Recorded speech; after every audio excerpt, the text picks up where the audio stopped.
On this week's Saints Happy Hour podcast, we're going to preview Saints Seahawks. And Kevin, I'm completely over the Beastquake thing from years ago. I don't think about it at all. Thomas, hit that intro. Welcome to Saints Happy Hour podcast. Always with perfect pronunciation. Same thing as Demario Thomas. I mean, I don't know. Demario Thomas is like... It's a linebacker and a receiver, and he just mashed them up. Anyway, Demario Davis, same thing. Now grab a drink and enjoy the show. All right, everybody, welcome to another edition of Saints Happy Hour podcast. As always, we are brought to you by Hard Hide Ponchatoula Strawberry Whiskey. I got Kevin with me. I got Thomas running the show back in Poland. And then, Kevin, I just want to thank, we had 6 people sign up for Patreon this week to start becoming Saints Happy Hour supporters. Thanks to everybody who did it. If you want to support the show, go to patreon.com/Saints Happy Hour and join our community. Get access to our Discord, all the content we do. You should do it. It'll make your football season a lot more fun. All right, Kevin. Saints, first road game of the year. They're going to Seattle. Seahawks are a 7.5-point favorite. And I want to start with this. Where do the Seahawks rank on our teams we hate rankings? Because we have some history with the Seahawks. Beastquake, all of that. Do you hate the Seahawks? Where do they rank in our hate them meter? Well, first of all, I think that the intro that we did, it was very apropos today because I couldn't understand what you had said, and it took me a second to realize you said Beastquake. Yeah. So yes, that's on brand for you and for us, I suppose. Yeah, maybe you need to start doing the intro. I'm terrible at it. Shit. Ralph, I don't know if I bring your energy. Where do the Seahawks rank in hateability? The Beastquake thing is 15 years old now. Yeah. 14 or 15 years old. Yeah. Like, Marshawn Lynch is not a hateable guy. Yeah, he's not. In fact, he's quite the opposite. Almost was a Saint, by the way. If he wouldn't have been a Seahawk, he would have been a Saint. That would have been nice. The Seahawks, to me, were hateable when Pete Carroll was coaching them. I do not like Pete Carroll for reasons I've stated before. I'm not a fan of conspiracy theorists. I think old conspiracy for some reason, I think old conspiracy theorists who ought to know better. The earth is flat, though, right? Yeah. It's we live in a big bowl, Tomas. It's all a big bowl. Right. So that I just carried that over to the Seahawks in general. When he left, I was fine, didn't really care. So like the Seahawks are one of those teams that I hated or disliked for a hot minute, and then it just kind of like fizzled out. Yeah, I don't know. Like the Seahawks, I've always liked them. Like when I was a kid, and I still do. I like their old 80s uniforms, like that Seahawk, that silver with the hawk with the big nose. Like I liked that when I was a kid. So I like this. And the thing is, man, the Saints have had so much playoff heartache. Like when you talk to me about Saints playoff heartache, it takes me a long time to get to Beastquake. Sometimes I even forget it. It's like you can go to the No Call, you can go to the Minnesota Miracle, you can go to the Giants, the 49ers game. Yeah. I mean, even for me, my childhood, Atlanta, Philadelphia. Right. You can go to other things before that. It's like, honestly, the Seahawks loss is more like, the Saints got outplayed. And when they had a chance to get back in it, Marshawn Lynch just slammed the door on it. Like, what do you want? And the thing is, for me, I mean, all the Saints playoff losses, a lot of times I can remember, I can have vivid memories of it. But that one I have a really vivid memory of it because 2011 is one of my or 2010, actually. It was the 2010 season. It was 2011 when the playoff game was. The 2010 season is one of my favorite all-time Saints seasons because they had just won the Super Bowl and they had that we're the champs swagger, and they like Drew and that team just pulled out, I want to say 5 or 6 one-score wins, where it was basically just, we're the champion. We're not losing to you today. Like they went to Cincinnati and won, and like everybody wanted to beat the Saints because they were the champ, and the Saints just repeatedly pulled out these wild games. The Jinx Palm game, Malcolm Jenkins on Thanksgiving, was an incredible game, right? So it was an incredibly fun year, and I remember watching that playoff game, and they lost, and my wife was like, "Are you okay?" I'm like, "I'm fine. Let's go to dinner." Like it was just like, the Saints won the Super Bowl. They went 11-5, and they had this, not fun playoff ending at the time. And I was just like, it's been a great 2 years. I'm not going to complain. Right, and I think the Seahawks were 8-8. They were 7-9. 7-9. Sorry. I think it was, I think they were playing the Rams in the final week. That's right, and the winner and won the winner division. was going to win the division. And I think the Rams somehow, God, would the Rams have been 6 and? Would the Rams have been 6? If the Rams had won, the Rams would have been 8-8. Okay. So the Rams, I think the Rams going into the game were 7-8, and Seahawks were 6-9. Gotcha. Okay. And I think division. I remember we were I think I'm almost certain I was, and I'm pretty sure the rest of us were too. I think we were rooting for Seattle because the idea of a 7-9 team making the playoffs was hilarious. Well, yeah, but I think at the time I was rooting for the Rams because I was like, Seattle, I don't know. Like, it's just like, I just don't want to travel that far. That stadium's difficult. I was like, yeah, let's play the Rams and Sam Bradford in the playoffs. That'll be fun. And that'll be so. But I mean, listen, the point of this is like Seattle, like if you had me rank my top 5 most hated teams, they definitely wouldn't be in it. If you had me rank the top 10, they might be. I don't think so. Like I'll tell you who's skyrocketing up my list is the goddamn Cincinnati Bengals because they're going to get Joe Burrow killed. Like honestly, let me tell you, they're in the top 10 and they ain't 10 or 9. So you can go. For me, you can go Falcons. You can go Dallas. Oh, see, you can go the Niners. You can go the Steelers. Yeah. I think the Patriots are on the slide too because it's like once Belichick and Brady left, it's like I don't give a damn. Like like the Chiefs aren't even moving for me. Like everybody, like I get that society has a big old laugh when the Chiefs don't win, but like they don't bother me. The one thing about this is a Saints podcast, but I'll say this: the one thing that's super interesting about the Patriots is I think they are the only dynasty in sports and in my entire life that they created a dynasty which was undisputable. For 10 years or 20 years, they were the best team in the NFL. They went to, I think, 10, 11 straight AFC championship. The gold standard. They're the only dynasty in my entire life that didn't spread from where the team was. Kansas City, granted, it's Taylor Swift and all, but like most dynasties, Green Bay, they spread all over the country and they just collect bandwagon fans. The 49ers, for example, they filled up the dome, and a large portion of it was people from New Orleans who became 49er fans in the 80s. New England, they never grew their fan base. It's New England people, which was weird. The one thing I'll say about my top 5 most hated Saints team, Atlanta, the Rams, San Francisco are always in my top 3. Minnesota, 4, and probably 5 is either, it's so hard. It's either Dallas or Pittsburgh. But it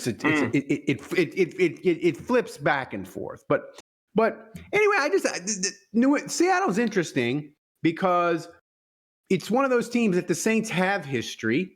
And if a Saints fan said to us, "I hate them," and they're like, "I hate Beastquake. It annoys me. They played it 1,000 times." Like you could go, "Oh, I get it.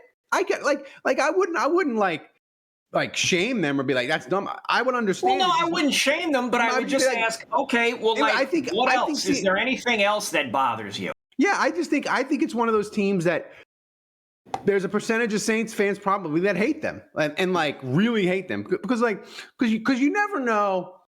As a fan, Kevin, you know this. You never know what Saints memories are going to stick with you. Look, we all have the Super Bowl and the no-call, certain big moments that like stick in our head. But right. For a lot, like for each individual, there's other, when you list your top 10 memories, yours will be different than mine. Mine will be different than anyone listening to this podcast. Like it's just certain things that stick with us, right? So I just think Seattle is an interesting case study in what Saints fans feel about them. So as we go to this game, Kevin, right? The Saints are 0-2. And yeah. I want to say right now the Saints they're in this warm, cuddly 10-year-old soccer. Did we play hard? Did we have fun? Did we learn something? Like we're in that sort of phase of the Saints, right? When does that phase transition to y'all better win some fucking games? And I don't know exactly when it's going to be, but I feel like the Saints are still in the warm, cuddly, try hard, we're having fun phase. So is this a potential week where that sort of starts to wear off? Because I feel like we're definitely in that phase. I don't think so. I don't think so because I think most fans, I think most Saints fans probably expect a loss. Mm-hmm. Like I think that's like Seattle has a good defense. Great defense potentially. We'll get into that. I know Sam Darnold's the quarterback, but they've pulled wins out, and it's like, okay, you got the Saints team as it is, and like we know what this is. Like we know what this is, and we're going on the road, and it's just going to be a slog, and I think people expect a loss. So if the Saints lose, it's just going to be like, okay, well, they lost. I expected it. Unless they get absolutely obliterated. I'm talking worse than anything any of us predicted. If it ends up being like 41-7 or some shit like that, then I can see people just being frustrated and angry. I still think that you're probably looking at mid-October, either the New England game or the Chicago game. If they're over or if they just have one win, I can see fans, the switch flipping. Now, if you want to talk, because now you've got me thinking it's two different modes. Either it's a switch flip and it goes from light to dark, or is it I got to do it instead of doing it out here, I got to do it on camera here. Or is it a thermostat in which we're gradually raising the temperature? I think that's a great analogy. I think it's a thermostat. And I think the thermostat thing would be applicable for the Giants game because look. Yeah. I think fans are expecting a Seattle loss against Seattle. I think they're expecting a loss to Buffalo as well on the road. And so I think the Buffalo was caked in as a blowout. Like, right. I think, yeah. But a home game against the Giants, who are meh as well. New England. If that's a loss and the team goes 0-5, I can see the thermostat being raised several notches and people starting to. Go ahead, especially if the Giants are winless. Like, if the Saints and Giants are both 0-4. Yeah. Then it becomes, oh my God, we're going to be the last team to win a game. And you never want to be in that chair. Brother, right? I tell you what, that's very likely because the Giants' next two opponents are the Chiefs and the Chargers. Woo! Woo-hoo. It could be. Boy, that Week 5 matchup looks real tasty now. Both teams have it circled in a Sharpie. That's the one. Yeah. That's the one we gotta have. That's the one we gotta have. That should be the nationally televised game, man. Oh, 2 0-4 teams on CBS at noon. Flex Get it. into it. They're gonna flex it to Saturday morning. It's interesting because right now the Saints we're in this mode where I wouldn't say the wins don't matter, but they really don't matter as much, right? And as long as I wrote a column this week for gold members, become a gold member, I was like, listen, to me, the 49er game was incredibly positive because the national media and certain people, I won't name media names or anything, but they were like, we don't know. We're hearing things about Kellen Moore. Like, he just doesn't command the room. He doesn't command the building. And we don't know if he can be a head coach. And we don't know if he can lead men and blah, blah, blah. And to me, the Saints going from 8 pre-snap penalties to none, that showed Kellen Moore can fix stuff. And he does it in a different way than Sean Payton, where Sean Payton, Kevin used to scare the building to death, make everybody uncomfortable, and that's the way Sean Payton did it. But Kellen Moore does it a completely different way, but he got the penalties fixed. So that gave me hope that he can do it. I hate saying fixed. I hate saying fixed after 1 week. Now, don't get me wrong. Improved. Something good happened. He did something. That's right. And it worked. Mm-hmm. Fixed. Improved. You take the car to the mechanic and you drive out and it's fine, and you drive for the next couple of days and it's fine, and then all of a sudden, the check engine light pops back on, and you're like, what the hell? What? So let's see.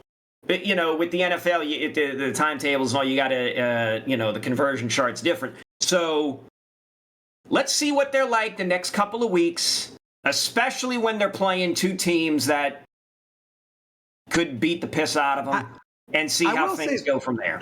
I will say this. The Saints will have one, and they'll have this all year.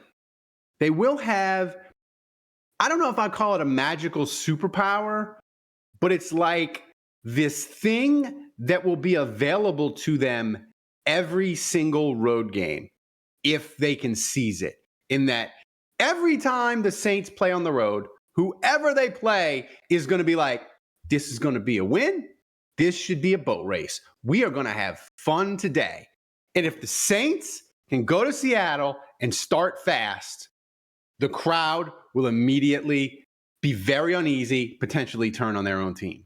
You know what I'm saying? Like, if they go to Seattle and they hit Shaheed on a bomb and it's 7-0 and they get a 3-and-out and they drive down and Groupie can finally make a field goal and they go up 10-0, that entire stadium goes from a tinderbox, the hardest place to play in the NFL, to looking at each other going, what the fuck is going on? We're losing to the Saints 10-0. And I just think every week that is like a superpower. I don't know, a special a special thing that the Saints can unlock that's there for them every week on the road. Not that they'll be able to do it every week because they can't, because of the Saints and they're not very good. But that to me is going to be one of the interesting things, especially like in Buffalo, right? Like Buffalo's got that Saints win in ink. If the Saints even start 7-0, they'll get uneasy.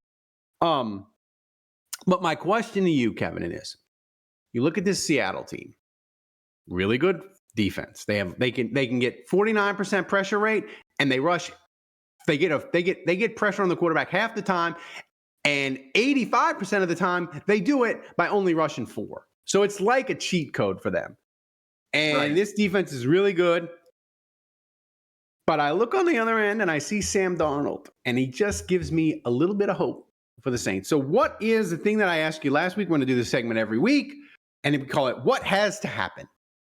What is the one thing that has to happen for the Saints to have a chance in this game?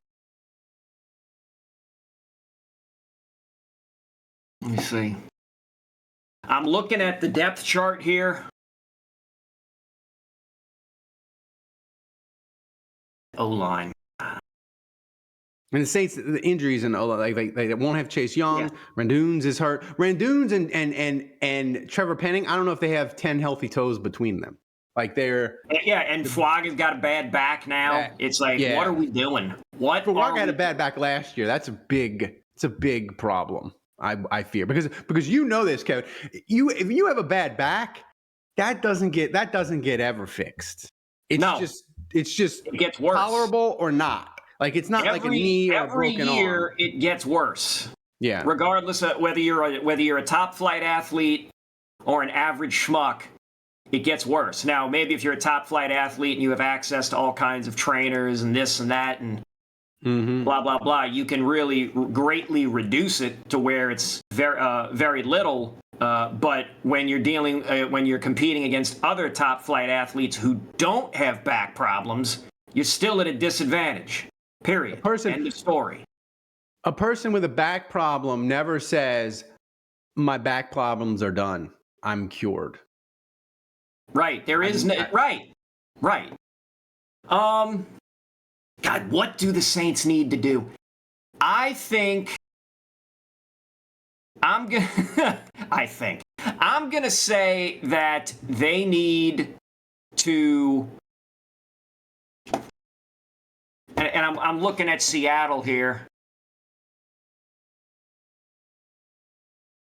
I think somebody other than Alvin Kamara has to contribute in the running game. I say, and again, I'm trying to get hyper specific here. I don't want to be just, they got to run the ball more. I'm trying to say that, yes, they do need to run the ball more because, yes, they need to control the clock and win time of possession. But if you can do that with Kendra Miller, who still waiting, my guy, or Neal, that I would like to see a extra contribution from somebody else in the running game. I think Spencer Rattler had a couple of good runs in week 2. If he can have a couple of give me 3 good scrambles from Spencer Rattler, and that will negate any sacks he takes. And let's see, because I think if we control the clock, I think that's the Saints' best chance. I'm going to agree with you. I am going to get hyper. I am going to get hyper specific. Oh, and yeah, I am. And Kellen Moore described a game in a really fun way that I had never heard before, and I really liked it. He said, "We can't make the game become drop back city. We got to run the ball." And I like that. I like instead of saying we threw the ball too much, like calling the game drop back city, I liked it, and I thought it was like a Sega Genesis game from 1999, and I wanted to buy it. The Saints against San Francisco, they ran the ball 30 times, but 4 of those were Spencer Rattler runs. So they only called 26 run plays. The Saints have got to call at least 35 runs in this game to have a chance. And I don't know if they can do it because Seattle's run defense has been really good. Although Pittsburgh ran at them a little bit inside. You can run at them. You can run at Seattle inside, but the Saints guards have been kind of terrible. And like Kamara last week, he had a great game, but like if you look at the film and sort of most of it was Kamara being awesome. Like his contact, he got hit sooner than any running back in the NFL. Like yards before contact was like 0.1 for Kamara. If you look at Kamara's run, it was all him being magical, bouncing off dudes and still being awesome. The Saints, to me, Kevin, they've got to run the ball in this game because you got to run the ball to keep that crowd calm down. And I just don't think Spencer Rattler, if the Saints are throwing the ball 35, it's not going to go. Like Seattle, Mike McDonald's going to confuse him. Right. They're going to get after him. Like it's not going to go. Like Spencer Rattler's got to throw. No, go ahead. Finish. I would say the Saints, if they run the ball 35 times and Spencer Rattler throws 25 times, that gets you to 60 plays. That's a lot. Like that's a decent amount. Like that's what you need. You need the Saints running the ball a ton. And it doesn't even need to be like, it's fine if they ran the ball 38 times and it was 38 times for 130 yards and it was 4 point whatever. And like, that's fine. Like, it doesn't need to be a ton of yards. They just need to be able to keep running the ball because they look at the score and they're like, we can still run the ball. We're fine. Like but it's gotta be, if they don't run the ball 35 times, I think they have no shot in this game. Zero. I said it last week in the post game. And I don't know if I brought it up on the Tuesday show, but Rattler threw the ball 34 times against the Niners. So, and that was a huge drop from what he had done against the Cardinals. Thank God. I think if you get him under 30, the next step should be get him under 30 throws. I think get him under 30 throws and try and use the. And again, use the running game. Like shit. Maybe we'll get Kellen Moore trying some. Maybe it'll be some kind of weird West Coast offense thing. I don't know. Maybe it's just like we're running, and we'll have Rattler throw these 5-yard, 6-yard passes, or these shorter passes that somehow get extended for yardage. I don't know. Maybe it's that, but. A handful fewer passes and a handful more runs, and that's I think that's where it is. And final thing, and this annoys me because after 2 weeks, it's only 2 weeks, so we don't know. But a lot of the Staley critics, I was banging on them and in the summer, and it pains me because for so far they've been proven kind of correct. And here's my thing: I think the Saints defense. Without Chase Young, the pass rush is – they lead the league in sacks, by the way, but we feel like the pass rush is kind of Here's my thing with the Saints, Kevin. And it'll drive fans nuts if they fail no matter what. But I just look at the Saints, and I know Brandon Staley's instinct is like, hey, we got them on 3rd and 13, right, or 3rd and long. We can just rush 4, and if we can cover – we'll tackle them and they won't get to the yard mark. But I just look at the Saints secondary and especially at corner, and it's so bad when you got Yidom and Kool-Aid's. I think Kool-Aid's going to be pretty good, but he's not good yet. He's still a young corner. He's barely average, And you got Alontae Taylor who struggles to tackle, right? Dave ranted about it on the live stream. I just would love for the Saints when they get these teams in 3rd and long, instead of being passive, be like, you know what? Sam Darnold, it's 3rd and 11. We're going to bring the freaking house on you. And let's see if we can get there, if we can hurry you, if we can make a mistake. Because here's the thing. They're not succeeding at 3rd down the way they're doing it now. So they gave up a 42-yard touchdown on 3rd down against the Niners where they only rushed 4. So, like, if you're not getting there with 4, like, be reckless and blitz.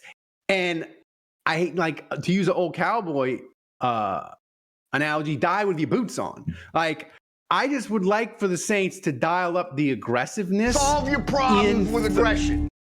There you go. I would like the Saints to be more aggressive when they have the down and distance they want on defense. You just no, I have nothing to add to that. Like you finish these sentences and it's just like it's like that Bill Burr bit. You're talking and like I hear you going and all of a sudden it's like da da da, and you're like, oh shit, was that a question? Like I agree with what you're saying. I agree with you. All right, final thing. Are we going to change? Are you going to change your score? I am not going to change my score. I am not going to change my prediction. Kevin's not a pussy. I don't think. Yeah. I tell you what. You want to talk yourself into the Saints somehow winning, Ralph? You go right ahead. I'm sticking with Seattle. I can't talk myself into that winning. I mean, I just think this is going to be bad. My only question is for the Saints game, unfortunately, is when is the ceiling going to cave in? Is it going to be a first quarter cave in, a second quarter cave in, a third quarter cave in, a fourth quarter cave in? I don't know when it's going to come, but eventually the roof is going to cave in on the Saints in this game. I picked it 31-7. I'm keeping it. But I will say this. If Spencer Rattler can go to Seattle and not be one of the main contributing factors on the Saints losing this football game, if he can go to Seattle, limit the sacks, limit the turnovers, I'll be really, really impressed, Kevin, because I just think that this is a hostile environment. And I think if he can do what he's done, well, let me ask it this way. Do you think if he gave you the same performance that he gave you against Arizona in Seattle, would it improve your opinion of Spencer Rattler, or would it stay the same? Like no touchdowns, no interceptions, 1 sack? Yeah. Would it improve? I mean, probably, because I'm thinking as long as he's not throwing the damn ball 40 times, you know? Like if he does that, I could probably accept it. I could accept it because look, the yards per attempt would be higher because hopefully you'd be throwing it a lot less. Yeah, I could probably live with 0, 0, and 1. But look, to all the Rattler stands, we are trying to put out situations, we're trying to put out scenarios where we can say, all right, Rattler wasn't the reason for the loss. We are preemptively looking for things for this guy to do. To not draw anybody's ire. I can't with the Rattler stands anymore, Kevin, because Look, the Rattler stands are off in their own, they're in their own fantasy world. And that's fine. You want to do that. That's great. Go hang out with Mr. Thomas in Narnia. Kevin. Go hang out in the wardrobe. That's fine. I don't care. Just don't come hanging out in the real world and try and convince the rest of us that he's great. But here's my thing. We've been saying positive things about him. Here's my thing with the Rattler stands I don't understand. And this week I've been fighting with them on Twitter. I said, they're like, oh, you're wrong. I'm like, I've been consistent with Rattler. I've said all offseason, sacks are a quarterback stat, and he cannot have any chance of success if his sack rate is 8.8, which it was last year. His sack rate now is 4.8. It's been incredible. He's improved it. And the Rattler stands are like, no, he hasn't. The offensive line is just better. He's always been good at it. I'm like, no, it's him. Sacks are a quarterback stats. The Rattler stands don't want to give him credit for being better at not taking sacks. The Rattlers, I don't understand you people at all. Like, I'm giving him credit, and you don't want him to have it. I'm done with him. I don't. You have to give him credit in the way that they want. You have to self-flagellate, and then you have to let them beat you as well. That's what it is. I don't like Spencer Rattler. He's way better. It's him. It's not the offensive line. It's not the weapons. He's a lot better at quarterback. And I don't understand these people. But anyway, guys, thanks for joining us. This has been our Saints Seahawks preview. We'll be doing a post-game show, as always, after the Seahawks game. After the Seahawks game, Kevin, we will be doing a live stream. Special live stream post-game edition. So join us on YouTube. Bookmark, follow us, so you can have the fun with us. So for Kevin, For Thomas running the show back in Poland, I'm Ralph. We'll see you Sunday night right here on YouTube, 7 o'clock. Until then, the bar is closed.